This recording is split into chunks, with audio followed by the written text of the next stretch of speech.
Gautam neuro care brain stroke migraine fits brain and spine surgeries కి best neuro surgeon. Hello Ram sir, నమస్తే. Sir, నేను ఎప్పుడు పెద్దవాళ్ళకి సంబంధించిన విజువలైజేషన్ది ఎప్పుడు ఎపిసోడ్ చేయలేదు. మనం ఎప్పుడు పర్సనల్గా మాట్లాడుతూ ఉంటాం కానీ బట్ ఈసారి ఎందుకో నాకు క్యూరియాసిటీ పెరిగింది. ఇంతమంది ఎలా అసలు ఎన్రోల్స్ చేసుకుంటున్నారు, వీళ్ళకి సంబంధించి వేటి గురించి వస్తున్నారని కామెంట్స్ కానివ్వండి, వచ్చిన వాళ్ళ ఫీడ్బ్యాక్స్ కానివ్వండి, మీవి నాగరాజ్ గారి ఎపిసోడ్ చూసినప్పుడు కానివ్వండి, ఇంట్రెస్ట్ పెరిగింది. ఫస్ట్ క్లాస్ ఎప్పుడు ఉండబోతుంది, ఈ క్లాస్లో అంటే ఏం చెప్పబోతున్నారు, ఈసారి క్లాస్ ఏ విధంగా ఉండబోతుంది? ఎందుకంటే మీ బ్యాచెస్ ఇప్పటికే నెంబర్ ఆఫ్ బ్యాచెస్ అయ్యాయి, ఐ థింక్ 20+ అనుకుంటా సార్. ఒకసారి దానికి సంబంధించి క్లాస్ డీటెయిల్స్ ఏంటి?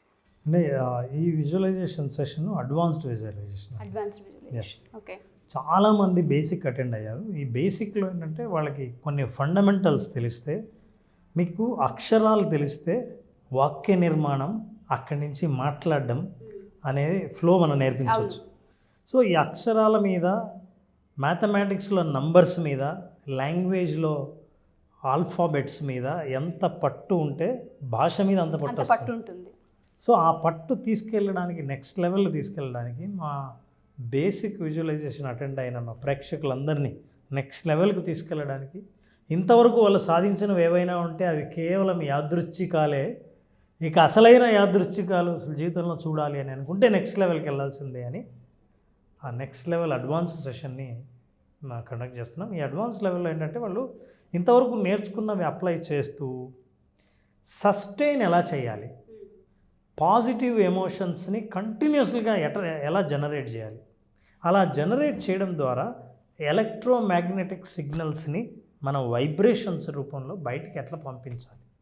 సో ఇవన్నీ చేయటం అన్నది మెనీ మేనిఫెస్టేషన్లో, విజువలైజేషన్లో ప్రధానమైన విషయాలు కాబట్టి వాటి గురించి నేర్చుకోవాలంటే అడ్వాన్స్ విజువలైజేషన్ సెషన్లోనే నేర్చుకోవడం జరుగుతుంది. మీరు ఒక వర్డ్ యూస్ చేశారు సార్, సస్టైన్. చాలా పెద్ద వర్డ్ సార్.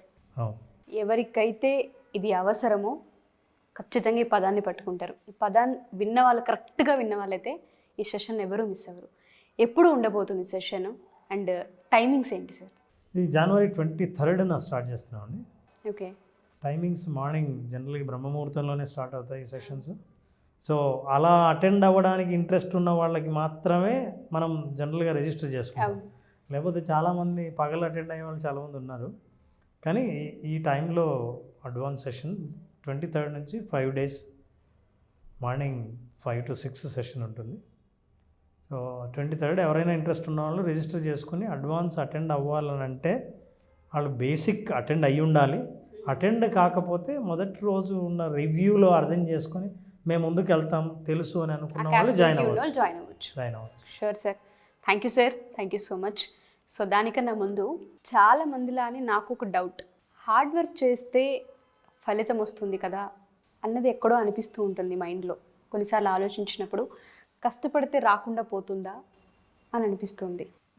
ఎప్పుడైతే మనం ఫ్యూచర్ని విజువలైజ్ చేస్తూ ఉంటుంటామో, విజన్ కనిపించినప్పుడు ప్రాసెస్ స్టార్ట్ అవుతూ ఉంటుంది. రెండిట్లో ఏదో ఒకటి ఉంటే సరిపోతుంది కదా, కష్టపడితే సరిపోతుంది కదా అన్న ప్రాసెస్ని, విజువలైజ్ చేయాలన్న ప్రాసెస్ని ఏ విధంగా చూడాలి అంటారు? ఈ రెండు అవసరమా? రెండిట్లో ఒకటి ఉంటే సరిపోతుందా? ఎలా సార్? నేను చాలా ఫన్నీగా విషయం చెబుతాను. ఎవరైనా సినిమా పోవాలనుకుంటే సినిమా ఎన్ని గంటలకు స్టార్ట్ అవుతుందో అది కనుక మైండ్లో లేకుండా ఊరికే పరిగెడితే థియేటర్కు ఎన్ని గంటలకు వచ్చామో, ఎందుకు వచ్చామో, ఏ సినిమాకి వచ్చామో తెలియదు, కష్టపడ్డారు. అయితే విజువల్ లేకుండా వాళ్ళు నేను ఈ టైంకి వెళ్తే ఈ ఓపెనింగ్ బిగినింగ్ చూడాలి అన్నది లేకుండా వెళ్తే కష్టమేమో ఉంది. విజువల్ లేదు, ఓన్లీ విజువలైజేషన్ ఉందనుకోండి, ఇంట్లో కూర్చొని నేను సినిమా చూడాలి అని అనుకుంటే సినిమా చూడలేడు, థియేటర్కి వెళ్ళాల్సిందే. అంటే ఇంట్లో కూర్చొని టీవీలో చూసే సినిమా వేరు, నేను చెప్పేది థియేటర్కి వెళ్ళి చూడాలనుకున్న ఫీల్, ఫస్ట్ షో చూడాలని అనుకున్న వాళ్ళు ఇంట్లో కూర్చుంటే కుదరదు. సో ఆ టైం విజువలైజేషన్, అక్కడి దాకా చేరే వర్క్, ఈ రెండు ఉండాల్సిందే. అంతకంటే ముఖ్యంగా అసలు మన లైవ్ ఎగ్జాంపుల్ నేను మీకు చెప్పదలిచాను. ప్రపంచమంతా మాట్లాడుకుంటున్న సంఘటన, భారతదేశం అందరూ చాలా సగర్వంగా, ఎంతో ఆతృతతో, ఉత్సాహంగా ఎదురు చూస్తున్న ఒక అద్వితీయమైన ఘటన ఈ నెలే జనవరి 22న అయోధ్యలో శ్రీరాముడి ప్రతిష్ఠ. కరెక్ట్. ఆ దృశ్యం కోసం, ఆ సంఘటన కోసం, ఆ సమయం కోసం ప్రపంచవ్యాప్తంగా ఉన్న హిందువులందరూ ఎదురు చూస్తున్నారు. అసలు దీని వెనకాల ఉన్న కొన్ని విషయాలు తెలుసుకుంటే మీకు ఈ విజువలైజేషన్ హార్డ్ వర్క్ ఈ విషయాల గురించి మీకు స్పష్టమైన అవగాహన కలుగుతుంది. ఈ విగ్రహం అంత ఈజీగా రాలేదండి. ముగ్గురు చాలా ప్రధానమైన శిల్పులు, ఎంతో సీనియర్సు, బాగా చరిత్ర ఉన్నవాళ్ళు, భారత ప్రభుత్వపు డేటాబేస్లో ఉన్న ముగ్గురిని సెలెక్ట్ చేసేసి ముగ్గురికి ఈ ప్రాజెక్ట్ అప్పచెప్పారు. ఏంటి? బాలరాముణ్ణి సృష్టించమని, బాలరాముని ప్రతిమను చెక్కమని. ప్రతిమను చెక్కాలంటే ముగ్గురు ప్రయత్నం చేశారు. ఒకరేమో రాజస్థాన్ నుంచి మార్బుల్ స్టోన్ మీద చెక్కారు, ఇంకా ఇద్దరు కర్ణాటక నుంచి బ్లాక్ స్టోన్ నుంచి చెక్కారు. జనరల్గా మనకు సౌత్ ఇండియాలో చాలా విగ్రహాలు నల్ల రంగులో ఉంటాయి, ఆ నల్లరాతి విగ్రహం మీద చెక్తారు. అట్లాగే నార్త్ ఇండియాలో మీకు ఎక్కువగా యూపీ, రాజస్థాన్ ప్రాంతంలో మార్బుల్స్, తెల్లని స్టోన్ మీద విగ్రహాలు కనిపిస్తాయి. సో ఇట్లా విగ్రహాలు పోటీ పడితే రామ మందిర అయోధ్య కమిటీ వాళ్ళు ఒక విగ్రహాన్ని సెలెక్ట్ చేశారు. ఇంత గొప్ప పవిత్రమైన మందిరంలో ఉండవలసిన విగ్రహం ఎంత గొప్పగా ఉండాలి. ఎంతోమంది ఎదురు చూసి ఆ విగ్రహాన్ని ఈ మందిరంలో ఫస్ట్ ఫ్లోర్లో, ఎక్కడైతే ప్రధానమైన గర్భగుడి ఉంటుందో ఆ గర్భగుడిలో ఉంచవలసిన బాలరాముడి విగ్రహాన్ని చెక్కిన ఘనత ఒక వ్యక్తికి దక్కుతుంది. అతనే అరుణ్ యోగిరాజ్. అరుణ్ యోగిరాజ్ మైసూరుకు చెందినవాడు, కర్ణాటక. అవును. అందరి శిల్పుల్లోకి ఎంగేజ్. విచిత్రం ఏంటంటే అండి, అతనికి శిల్పకళ ఉంది, శిల్పాలు చెప్పగలడు. ఎందుకు కళ ఉందంటే 5 తరాలుగా వాళ్ళందరూ శిల్పకారులే, శిల్పాలు చెప్తున్నారు ఫ్యామిలీ మొత్తం. కాబట్టి కళ ఉంది, హార్డ్ వర్క్ చేస్తాడు. అట్లాగే మిగతా వాళ్ళ జీవితాల్లో కూడా వాళ్ళ కుటుంబాలు కూడా శిల్పకళ ఉన్న ఫ్యామిలీ నుంచి వచ్చిన వాళ్ళే. అయితే అరుణ్ యోగిరాజు విగ్రహాన్ని సెలెక్ట్ చేశారు. కానీ సెలెక్ట్ చేయడానికి ఈయన ఎక్కడ కాపీ కొట్టాడు? కాపీ కొట్టడానికి లేదే. అసలు మన చరిత్ర తిరగేస్తే, మన ప్రబంధాలు తిరగేస్తే ఈ రాముడి చరిత్రలో ఎక్కడే కానీ చిన్నప్పటి రాముడు ఎలా ఉన్నాడు అన్నది ఎక్కడా చెప్పిన దాఖలాలు కనిపించలేదు. అయితే మరి ఎలా? అరుణ్ యోగిరాజు ఏం చేశాడంటే రామాయణానికి సంబంధించిన గ్రంథాలు ఎవరెవరు రాశారో అని చదివాడు, ప్రముఖులతో మాట్లాడాడు. అందరూ చెప్పారు కథ. కళ్ళు తెరుచుకొని విన్నాడు, కళ్ళు తెరుచుకొని చూశాడు, కళ్ళు తెరుచుకొని చదివాడు. కానీ ఇంటికి వచ్చిన తర్వాత కళ్ళు మూసుకొని చూశాడు. విజువలైజేషన్ బా.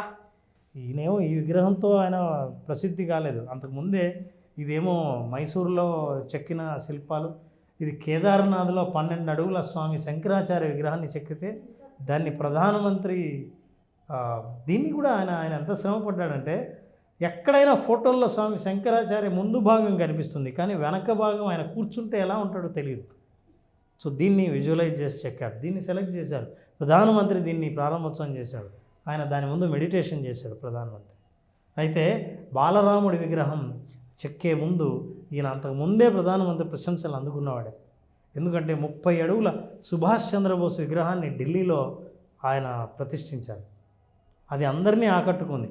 ఆయనకి 2 అడుగుల విగ్రహాన్ని ఆయన ప్రేమతో ప్రధానమంత్రికి అందించాడు. అయితే చాలామంది విజువలైజ్ చేశారు, అందరూ విజువలైజ్ చేశారు. బాలరాముడు ఇలా ఉండొచ్చు, రాముడు చిన్న, ఎప్పుడు మనం ఎక్కడా చూడలేదు, ఇలా కూడా ఉండొచ్చు. ఇవన్నీ ఎక్కడి నుంచి వచ్చాయి? ఎక్కడ బొమ్మలు లేకుంటే శిల్పి తన విజువలైజేషన్ని చాలా షార్ప్గా ఉపయోగించి ఇలా ఉండి ఉంటాడు, విజన్ ఇలా కావచ్చు డిజిటల్గా. అయితే ఇంత అందమైనవి అన్నీ కాదని రామ్ లల్లా లేదా బాలరాముడు అనే పేరుతో బాలరాముడు విగ్రహాన్ని చెక్కిన అరుణ్ యోగిరాజ్ విగ్రహం చెక్కే ముందు ప్రతిరోజు మెడిటేషన్ చేస్తాడు, విజువలైజ్ చేస్తాడు. చాలా తీక్షణంగా హార్డ్ వర్క్ చేశాడు. ఎలా వర్క్ ఏంటంటే, తనకున్న స్కిల్ని వర్క్ చేయకుండా బొమ్మ రాదుగా. బొమ్మ రావాలంటే ఏ బొమ్మ రావాలో విజువలైజ్ చేసుకోవాలిగా. ఇవి 2 చాలా అవసరం. సో తను ఆ ప్రయత్నం చేశాడు. యాక్చువల్గా ఇతను MBA చదివి ఉద్యోగం చేసి, ఉద్యోగం కాదనుకుని మళ్ళీ శిల్పిగా వెనక్కి వచ్చి అందులో స్థిరపడిపోయాడు. అప్పుడు వాళ్ళ నాన్న చెప్పాడు, కమర్షియల్గా ఉండనంటే, భక్తితోనే మాత్రమే చేస్తానంటే ఈ రంగంలో ఉండు, లేకపోతే ఉద్యోగం చేసుకున్నాడు. లేదు నేను అలాగే చేస్తా అన్నాడు. అదే భక్తి తత్వం, అదే శ్రద్ధ, అదే డెడికేషన్, అదే హార్డ్ వర్క్, విజువలైజేషన్ అన్నీ కలిపితే అరుణ్ యోగిరాజ్ ఈ నెల 22వ తేదీ ఆవిష్కరింపబడే బాలరాముడి ప్రాణప్రతిష్ఠకు శిల్పి Arun Yogiraj. Wonderful story sir. చాలా నేర్చుకోవచ్చు. మన విజన్ ఏదైతే ఉంటుందో, మనకి తెలియని విషయాన్ని మనకి కనిపించని దారిని కూడా ఒక విజువలైజేషన్ వే చూపిస్తుంది అనడానికి ఈయన స్టోరీ ఇప్పుడున్న ఆడియన్స్కి, ఇప్పుడున్న ఈ సెంచరీలో ఉన్న మాకు ఒక ఇన్స్పిరేషన్ అనే చెప్పుకోవచ్చు. చాలామందికి ఎలా చేయాలి, ఏం చేయాలని తెలియదు. But me videos, number of videos అదే పనిగా విజువలైజేషన్ యొక్క ఇంపార్టెన్స్, వాటి పవర్, వాటి మెటాఫర్స్ మీరు ఎన్ని వీడియోస్ రూపంలో ఇచ్చారో ఎక్స్పీరియన్స్ చేస్తున్న మాకు తెలుసు అది దాని పవర్ ఏంటి అని. లో అయినప్పుడు, విజన్ కనిపించినప్పుడు, దారి లేనప్పుడు, నిస్సహాయత స్థితి వచ్చినప్పుడు విజువలైజేషన్ని పట్టుకొని కనుక ముందుకెళ్తే వే ఖచ్చితంగా ఉంటుంది దానికి సంబంధించి. ఈ హార్డ్ వర్క్ సృష్టించాలంటే ఒక విజన్ ఉండాలి కాబట్టి విజువలైజేషన్. అందుకే విజువలైజేషన్ అవసరమే, హార్డ్ వర్క్ అవసరమే. ఇవి రెండూ కలిపితే మన అరుణ్ యోగిరాజు సృష్టించిన బాలరాముడి విగ్రహం. జై శ్రీరామ్. జై Shri Ram sir. Wonderful sir. No words అసలు చెప్పడానికి. ఫస్ట్ ఆఫ్ ఆల్ పిల్లలకి సంబంధించి ఎపిసోడ్స్ చేయడం నా అదృష్టం. ఎందుకు అంటే ఒక విజన్ని ఏ విధంగా క్రియేట్ చేసుకోవాలి, దాన్ని హార్డ్ వర్క్ త్రూ ఎలా సంపాదించుకోవాలన్నదే విజువలైజేషన్ కాన్సెప్ట్. ఇది అర్థం కాని వాళ్ళకి అట్లీస్ట్ ఈ వీడియో అర్థమయ్యేలా చేస్తుందని భావిస్తూ ఉన్నాను. Thanks allot. అండ్ 500 ఏళ్ల నాటి కళ చాలామందికి రామ మందిరం గురించి. సో మనం లైవ్లో దాన్ని చూడబోతున్నాం. దాని గురించి అనుకోకుండా డిస్కషన్ వచ్చింది, మాట్లాడుకోవడం మన అదృష్టంగా భావించవచ్చు. Thank you sir. Thank you so much.